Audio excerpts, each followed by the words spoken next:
다시 십자가로.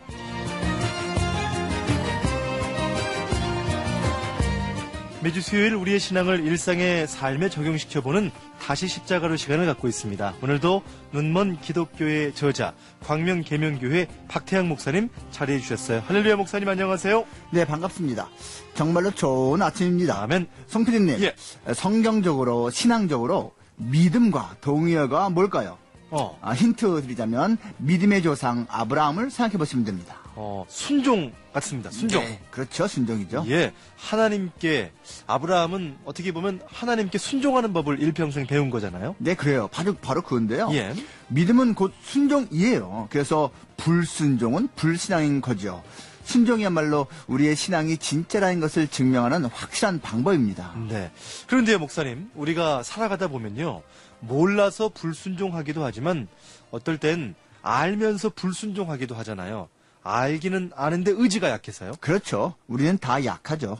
그래서 알면서도 넘어지는 건 누구에게나 발생하는 일입니다. 네. 그런데 솔직히 말해서 때로는 자기 의지를 발동해서 일부러 불순종하는 경우도 있잖아요. 그렇죠. 요나 선지자가 바로 그런 경우였습니다. 오늘은 요나에 대한 이야기인 것 같은데. 그렇죠. 요나의 경우에는 몰라서 불순종한 게 아니라 또 의지가 약해서 넘어진 것도 아니고 잘 알면서 의지적으로 하나님께 불순종했다라는 건데 구체적으로 뭘 불순종했는지 좀 말씀해 주시겠어요? 네, 요나는요. 우선 하나님의 뜻을 알았어요.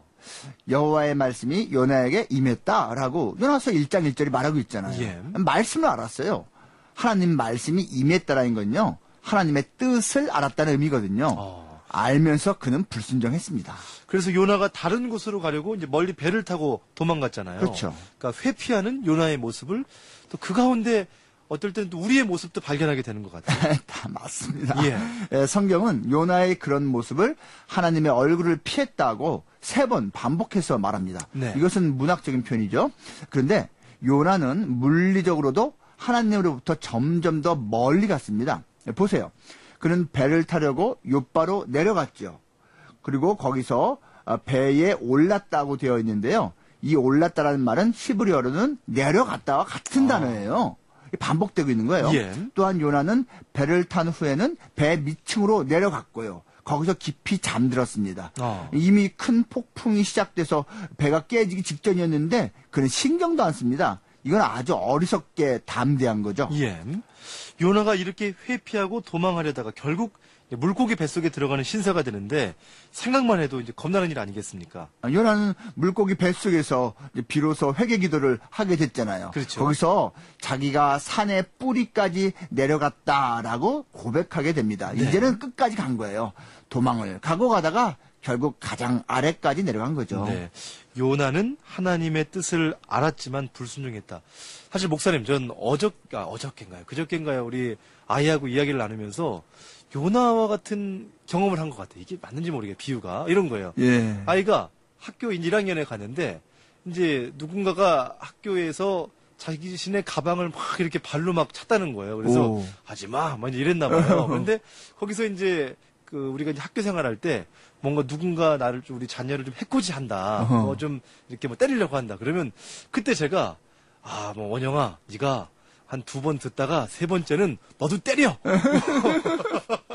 더 때려, 뭐 이러고 싶은 제 마음이. 그러니까 뭐 보통 하나님의 그러죠. 뜻이 이제 뭔지 알 것 같아요. 원수를 사랑하라. 뭐 이렇게 가르치는데 그런 걸 알지만 하나님의 뜻을 알지만 제 마음과 제 입술에서는 그냥 더 때려. 이렇게 고백이 나올 것 같은 저의 마음. 뭐 요나 얘기를 듣는데 이게 비유가 적절한지는 모르겠는데 하여튼 그런 생각이 들었고 하나님의 뜻을 알았지만 불순종했다. 요나가 또 알았던 것은 무엇이었습니까? 그는요 자신의 사명을 알았어요. 하나님의 메신저라는 사명이 자기에게 주어졌다는 것을 그는 명확히 알았죠. 그러나 그는 의지를 갖고 불순종했습니다. 하나님의 뜻과 자기 사명을 알면서도 요나는 불순종했는데 여러 이제 신념이 있었을 거예요. 민족의 원수 당시에 이제 아수르에게 용서의 기회가 주어지는 것. 하나님, 이건 정말 받아들일 수 없어요. 이런 신념이 있었던 것 같아요. 그렇죠. 인간적으로는요 이해가 돼요. 그런데 자기 신념이 하나님 뜻보다 더 윗자리에 놓이면 이제 그게 교만이 되고 어리석음이 되고 고집이 되는 거잖아요. 네. 사명을 알지 못하기 때문에 방황한다라고 흔히 말하는데 요나같이 자기에게 주어진 사명을 오히려 더 잘 알았기 때문에 도망가는 경우도 사실 있는 것 같아요, 목사님. 그럼요. 사명을 깨닫는 것은 어렵지만 하나님이 주시는 사명을 받아들이는 것은 더 어렵습니다. 사명은 목회자나 선교사가 되는 것만을 말하는 게 절대 아니고요. 예. 그것을 포함해서 하나님이 우리에게 주신 자기 십자가가 반드시 있거든요. 가정, 직장, 교회, 학교에서 우리는 다 사명자입니다. 그러니까 우리가 사명을 깨닫는다. 이것도 참 중요하게 생각하는데 하나님 주신 이 사명을 받아들이는 것. 이게 정말 더 중요하다라는 것. 오늘 다시 한번 생각해 보게 됩니다. 자, 이 사명을 아직 발견하지 못한 분, 또 깨달았는데 아직 순종하지 못하고 있는 분들, 기도를 결단하는 오늘 되시기를 기도합니다. 자, 목사님 하나만 더 말씀해 주시죠. 네. 요나는 상황의 의미를 제대로 알았습니다. 그는 자기의 불순종 때문에 배가 폭풍우를 만났다는 것을 알았어요. 그리고 그 사실을 사람들에게 고백했습니다. 자기가 하나님의 사람이라는 것도 밝혔고요. 그렇지만 요나는 이실직고하는 그 순간에도 하나님께 회개하지는 않았습니다. 왜 그런 일이 닥쳤는지를 잘 깨닫고 있으면서도 버텼던 겁니다. 그렇게 버티다가 결국은 물고기 뱃속에 들어가서야 회개를 하게 된 건데 하여튼 요나는 목사님 하나님 명령 한마디 주시니까 그게 무슨 의미인지 척 알아들었던 것 같아요. 알아들었기 때문에 도망갔죠? 그래요. 자기가 탄 배가 침몰의 위험에 빠진 것이 자기의 불순종 때문이라는 것을 척 깨달은 것을 보면 요나가 머리가 나빠서 불순종한 건 틀림없이 아닌 것 같아요. 맞는 말입니다. 그러니까 순종과 불순종의 문제는 머리가 좋고 나쁨의 문제라기보다는 의지의 문제고 또 하나님 지식의 많고 적음의 문제라기보다는 결단의 문제라는 것을 알 수 있죠. 네. 솔직히 뭘 모르기 때문에 오히려 하나님께 더 제대로 순종을 할 수도 있거든요. 그래요. 사실 저의 경험을 비춰봤을 때 차라리 예수 믿은 지 얼마 되지 않았을 때가 오히려 이것저것 따지지 않고 하나님께 더 잘 순종할 수 있었던 것 같아요, 목사님. 예. 전 지금 맹신이 좋다고 말하는 건 아니고요. 참된 믿음은 하나님 뜻을 아는 것으로 끝이 아니라 따지지 않는 순종이 함께 있어야 한다는 겁니다. 네.